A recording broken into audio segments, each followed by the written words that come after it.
I recall a few months ago, I was on my 3DS, when I heard my little 7-year-old brother calling my name. This wasn't uncommon as he used to stay up a lot on his iPod watching YouTube. and had questions for so-and-so thing in game. So I put on a shirt and went to check on him. He was laying on the couch under his blanket, his phone still playing Minecraft videos, when he looked at me and asked me to check his room for the knocking. I'm usually paranoid about this stuff happening anyway. So I went to look and turned on his light. As I glanced at the window I saw a kid, not a man, a kid, maybe 11 to 12 years old, just sitting there, smiling, looking like he just had the best day ever before running off. I ran to my brother and just scooped him up and took him to my parents' room to explain what happened, but they didn't believe me. I later learned that the neighbor's kid had been sneaking out at night to play with some other neighborhood kids and wanted to play a prank. This is pretty much my fucking nightmare. I close all doors, all blinds, all curtains, whatever. Because I'm terrified I'll see someone standing there. Just like the stereotypical flash of lightning shit in movies and a face/silhouette. This is horrible. I would have been screaming my head off preparing to die. So, I was at my grandmother's house in the Mississippi countryside. I didn't know it at the time, but my grandma's neighbor has pet peacocks. The thing about peacocks is that when they squawk, it sounds like a human being desperately crying for help. Imagine being me, out on my grandma's porch swing, at 2 a.m., hearing continuous human-sounding cries for help. I was terrified. That, and mountain lion screams are what terrify me about nature. So, back when I was living way out in the countryside, I used to have to drive a good 20 minutes, just to get to a county-maintained road, and then another 40 minutes into the city to go to school and work. I'd go to school in the mornings, and then work with a video production company filming weddings and bar mitzvahs and such. The events tended to run well past midnight, and then we'd have to break down and transport all the gear, lock up the shop, and then it'd be an hour of driving to get back to my girlfriend's family's home, way out in the ranch land.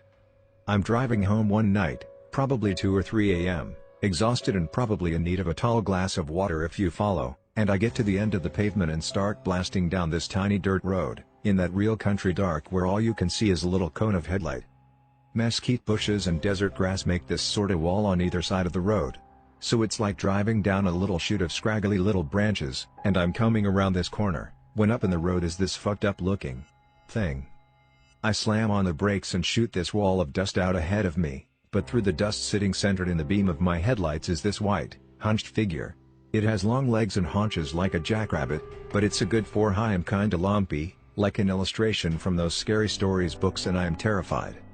It kinda rocks a little bit and shivers, and I'm looking at this thing and it makes no sense at all the way it's shaped.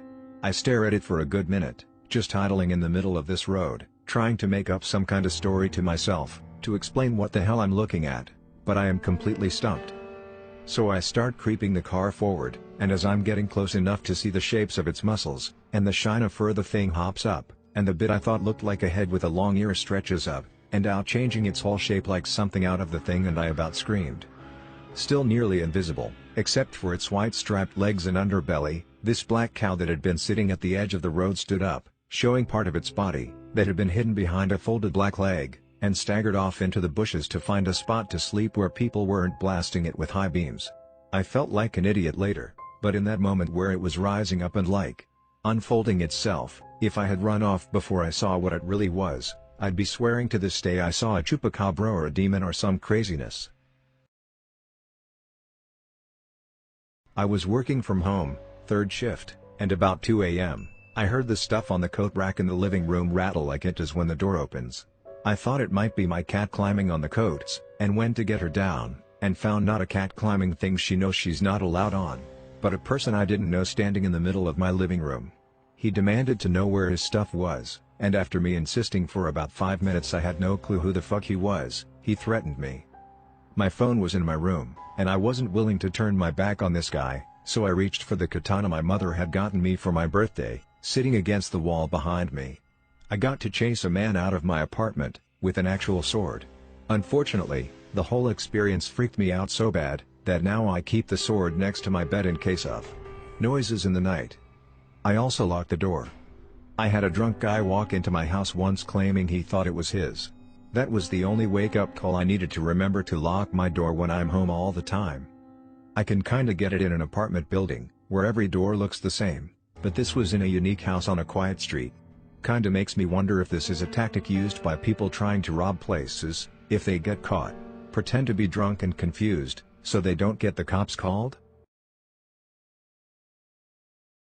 So I was home alone at 2 a.m., as my parents were out at a yearly company event, which always drags out into the wee hours of the morning, and I was cleaning my house as a surprise for my parents, so they'd come home to a spotless house. They've worked hard, they've earned their night out, and I was honestly enjoying myself, as I had my tunes on and was lost in thought. All the lights were on, so even though it was night, there wasn't no dark spooky corner to make me feel uncomfortable. This is important for later. As I'm cleaning, I think I hear a door creaking. I shut off the music and sure enough, I hear creaking again. I go out into the hallway and it's the door to my sister's room creaking open.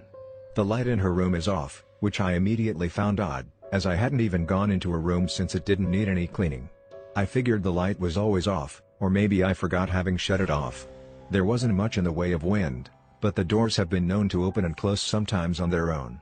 Offhandedly, I say aloud, "Hey, could you close the door? I'd appreciate it." The door begins to creak closed, which at first started giving me the chills, but I dismissed it, thinking I must have just timed my words to when it would start creaking closed. So I added on, "Actually, it's cool, you can keep it open." It started opening up again, creaking ever so slowly. I was starting to get creeped out, so I decided to just walk past and ignore it, chalk it up to my imagination getting the better of me. I didn't feel like putting my tunes back on, so as I cleaned, I kept hearing the door creaking again and again. And every time it was just the door to my sister's room. Starting to get tired and almost sure it was just the wind or something, I passed by it and saw it more open than before, and pitch black inside. I didn't stick around to look inside, and just commented in an offhand tone, "Just close the door already, cool thanks ghosts." Slam. I nearly jumped out of my fucking skin, and immediately turned around, to see the door to my sister's room closed shut. My eyes were wide and my heart was racing. Everything was so silent and calm, I had trouble believing I was so absolutely terrified. What scared me the most was the fact that my sister's room has a door, where you need to turn the knob to fully close it, else the little metal piece which keeps the door closed, makes it bounce off the frame, unless you slammed it hard enough to bypass the resistance of the metal spring in the knob. The other thing that absolutely terrified me, and made me go into my room, and wait for my parents to come back home, was that under the edges of the door into her room, the light was on. Listen, for my own sake I'm going to pretend this is made up. I worked overnights at a gas station, well lit, considered it my home away from home, treated everyone nice except one person, who assaulted me one time for declining her card, except I can't decline it manually, so, anyway, first things first, I'm mopping the back room area as a above and beyond thing for my boss, used to even clean the ceiling vents, like I said, home away from home, and I come out to the front counter, where the cigarette drawer that has all the cartons is hanging open.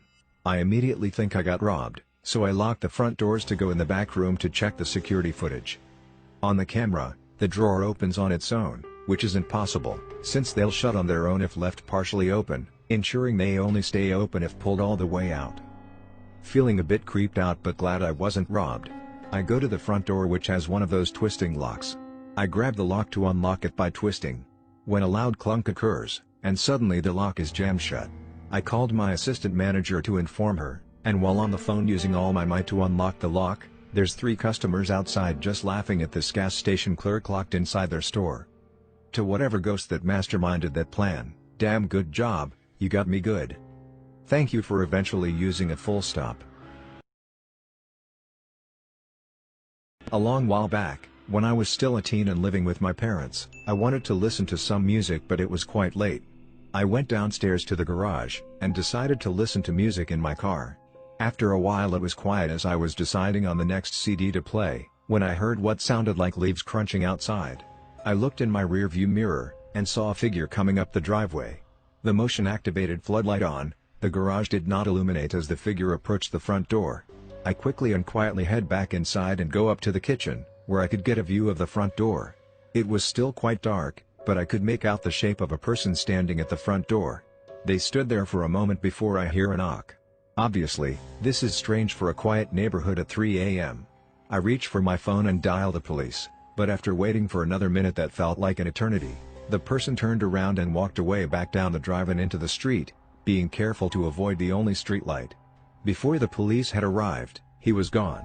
They started to search the area but found no one. One officer came to ask questions and get a description, but it was so dark I couldn't make out anything useful.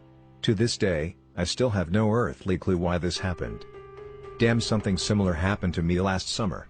It was about 10 p.m. and I was downstairs watching TV, while my mom was in the kitchen making herself some dinner. It was really quiet downstairs, and we heard someone lightly knocking on our front door. We didn't see who it was, and when we tried to look out of one of the kitchen windows to see if anyone was at the front doorstep, no one was there. I went to bed around 3 a.m. as I usually do. Laying in bed for an hour or so, just started drifting off to sleep when I hear knock knock. Doesn't sound like something falling down, it's perfectly in rhythm for someone knocking on a door. At 4 a.m., that's bad enough, but it wasn't on the door, it was on an outside wall of my bedroom, a few feet from my head. My bedroom is on the second floor by the garage, so if it was someone knocking, and at that point I was sure it was, they were either in the attic over the garage or on the roof of the garage. I pull out my phone and check the garage door. It had been closed for hours. Not someone in the garage. On the roof? Doesn't seem likely. I lie awake for a couple of hours but don't hear anything else. My best guess is it was a stick that was being blown by the wind, but it really sounded like someone knocking. Could have been an auditory hallucination. They are common right before you drift off. I get them pretty often, and I usually need my husband to help me differentiate between what was a real sound and what was just my imagination. They are extremely real sounding / feeling. The scariest ones are when you hear your own name being called. It usually happens to me on a night when I am likely to get sleep paralysis. Yes. I heard my name loud and fricking clear whispered into my ear. It scared the shit out of me, and I did the whole struggle as hard as you can, till your body wakes the fuck up bit. Not too long ago, I snuck out to go get high and drunk with my friends, and ended up at home at around 2 in the morning. As I stumble back into bed from climbing in through my window, a man knocked on the window. I almost shat myself. A man in a full tuxedo, small briefcase-like bag and glasses, said to me after reopening the window, "What have you been doing tonight?" I responded, "Who the fuck are you?" I then slammed the window and shut the blinds, and I am still wondering what the frick happened that night. Edit. By high I mean stoned as in only consuming marijuana. He just wanted to know if you were interested in talking about our Lord and Savior Jesus Christ. Most of the problems I experience at night come down to my own damn fault. I love listening to scary story narrations, and one night, I was falling asleep listening to one of my favorites at the time. I don't remember what woke me up, but all I remember was hearing someone speaking to me in the dark. I practically jumped awake and bolted for the kitchen, where the knives were, only to realize that I was on hour 8 of a 10-hour horror special. This happened to me with a Tool album. I think it was Anima. Anyways, I guess I fell asleep at some point and woke up to blaring static and voices coming from my radio, and it freaked me the fuck out. Now I try to fall asleep to calmer music. I'm a night auditor at a hotel. One night at around 3 a.m. the phone starts ringing, and the caller ID shows, room 112, which is the hotel's fitness center. I pick up the phone, and all I hear is heavy breathing from the other end. Since all the rooms are outside entrance only, I lean over, while still on the phone, and look out the security window towards the door to the fitness center. Door is closed and lights turned off. After not getting a response, I then ask, "Is everything okay?" And immediately afterwards the phone clicks. Without taking my eyes off the door, I leave the office and I head over to the fitness center. I shine a flashlight in through the window to inspect the room, and empty. I walk in and look around the small room, and yep, empty. I checked the phone, and the handset was still on the receiver. I then headed back to the office, and as soon as I sit down the phone starts ringing again and the caller ID says room 112.